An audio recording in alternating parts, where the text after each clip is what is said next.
Hola, vamos a hablar sobre la trombosis en los pacientes con artritis reumatoide, con el doctor González Gay. En realidad, los pacientes con artritis reumatoide presentan un riesgo alto de trombosis y eso viene dado porque tienen un problema de disfunción endotelial y también un aumento de la coagulabilidad. Estas condiciones protrombóticas en estos pacientes condicionan mucho su morbilidad y su mortalidad. Y además representan un grave riesgo porque además se juntan unos fenómenos que les ocurre a ellos, que es la inmovilidad y además el hecho de que muchos de ellos sufren cirugías de rodilla de reemplazo o de cadera. El doctor González Gay es profesor titular de Medicina de la Universidad de Cantabria y además jefe de servicio de reumatología del Hospital Universitario Marqués de Valdecilla. Además es conocido por la mayoría de vosotros. Hola. Muy buenas, doctora Vidal. Gracias por invitarme a discutir sobre este tema.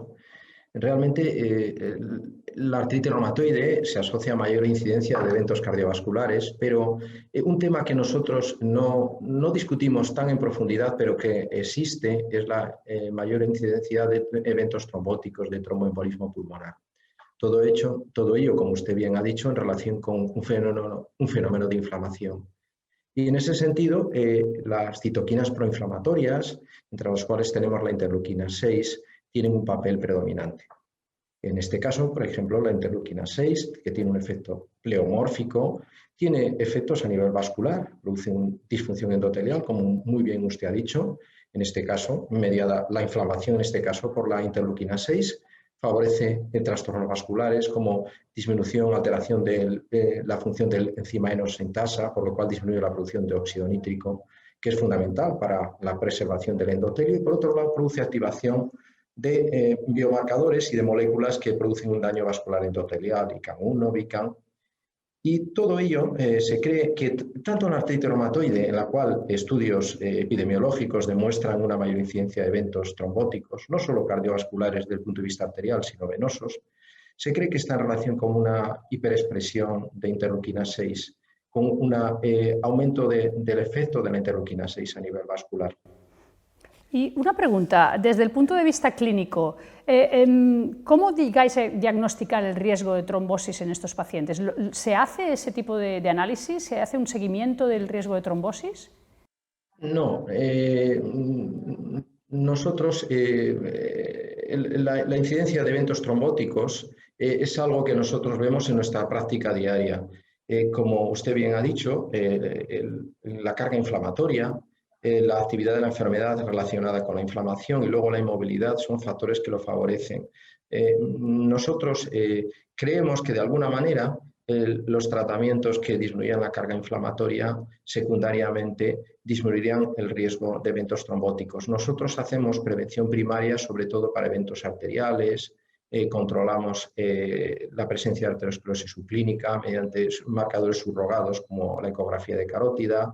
En nuestro servicio hacemos estudios de riesgo utilizando las tablas de riesgo, fundamentalmente el SCORE, y luego valoramos el perfil lipídico de los pacientes y la tensión arterial, y lógicamente, si el paciente es diabético, también lo controlamos, en este caso mandándolo a endocrino. El resto de cosas en nuestro servicio lo hacemos nosotros.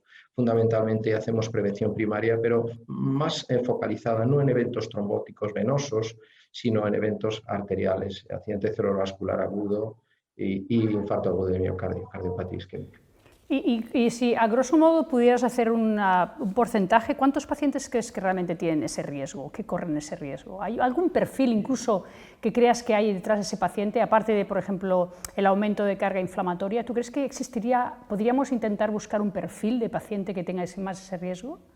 En mi cabeza, en mi idea, están los datos epidemiológicos. Por ejemplo, un estudio de publicado de European Heart Journal, publicado en el 2018, analizaban un estudio de family physicians, de médicos generales de 20 años en Reino Unido, y ellos veían una incidencia de hasta 1,3, 1,4, un aumento de incidencia de hasta un 30 o 40% del riesgo con relación a la población general. Lo que usted me indica, ¿qué perfil de riesgo de evento trombótico? Ya vamos a dejar aparte los problemas arteriales con los que están ampliamente estudiados. El evento de perfil trombótico sería un poco lo que el sentido común como clínicos nos dice. Paciente encamado, paciente que se moviliza poco, paciente con accidente con trastorno venoso previo, paciente con síndrome venoso, varicoso venoso y fundamentalmente un paciente que de alguna manera tiene también factores clásicos de riesgo cardiovascular. La inmovilización, la falta de ejercicio y la obesidad, el sobrepeso y una edad, todos son factores que lo favorecen, claro, lógicamente en el contexto de una enfermedad que per se tiene mayor riesgo de eventos trombóticos. En tu opinión, cuando valoramos estas interleuquinas inflamatorias, ¿tú crees que la IL-6 tiene un papel clave en esa trombosis? Está claro, y hay estudios, por ejemplo, un estudio interesante, era un estudio publicado en Atherosclerosis, Thrombosis and Vascular Biology en el año 2020, en el cual hacen estudios in vitro e in vivo, y ellos observan que existe una hiperexpresión de interleuquina 6, una elevada expresión de interleuquina 6 como factor, como citoquina proinflamatoria pivotal para la formación de eventos trombóticos. Y se creen que de alguna manera en la trombosis venosa profunda en la población general y casi seguro que todavía más en una enfermedad proinflamatoria crónica como la artritis reumatoide, existirían modificaciones epigenéticas de interleuquina 6 a nivel posttranscripcional que podrían ser cruciales para que exista lo que, perdón por decir el anglicismo, una upregulation de IL-6 favoreciendo los fenómenos de trombosis venosa profunda. Por eso, evidentemente, el bloqueo IL-6 en este caso es fundamental. Hay estudios que incluso dicen que algunos microRNAs que inhibirían la expresión la hiperexpresión de interleuquina 6 están alterados en pacientes con trombosis venosa profunda. No tengo datos a nivel de trombosis venosa profunda y microRNAs en artritis reumatoide, pero probablemente los resultados serían iguales, que existirían algunos microRNAs inhibitorios de la hiperexpresión de interleuquina 6 estarían alterados, me lo supongo.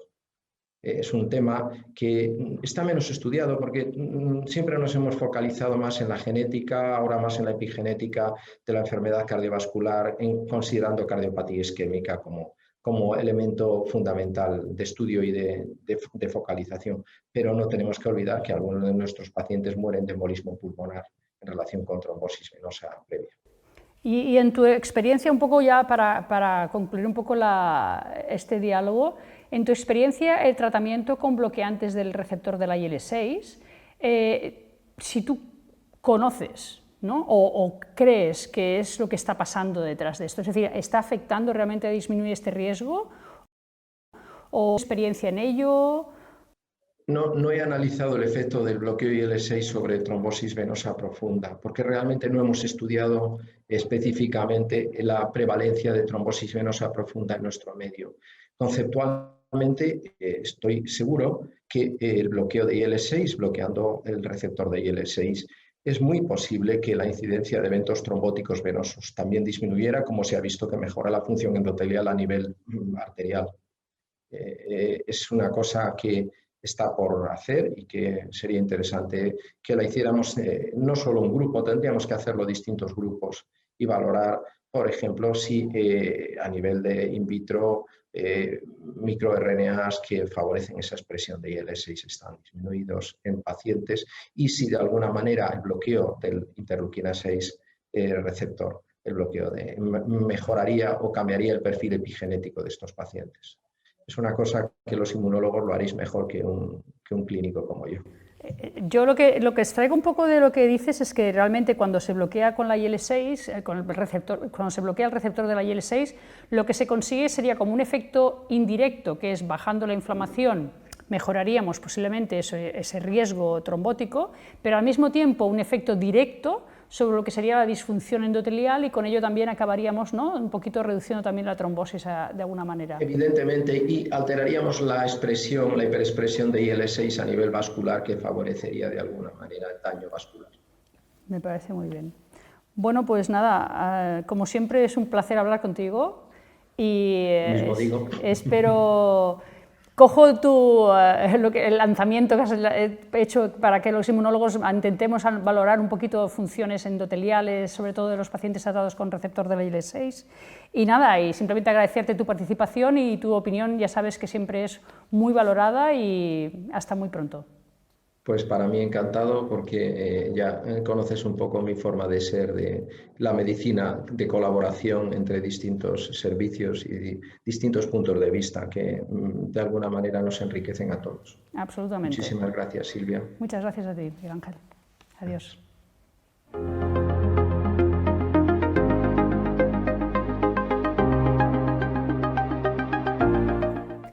Las conclusiones sobre la trombosis y la artritis reumatoide son: en los pacientes con artritis reumatoide hay hasta un 40% de aumento del riesgo protrombótico.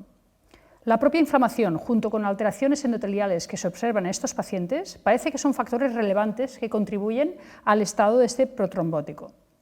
El aumento de la IL-6 es un factor de riesgo de la trombosis e incluso en la población sana se ha encontrado que hay mecanismos epigenéticos inducidos que pueden ser característicos y que induzcan la trombosis.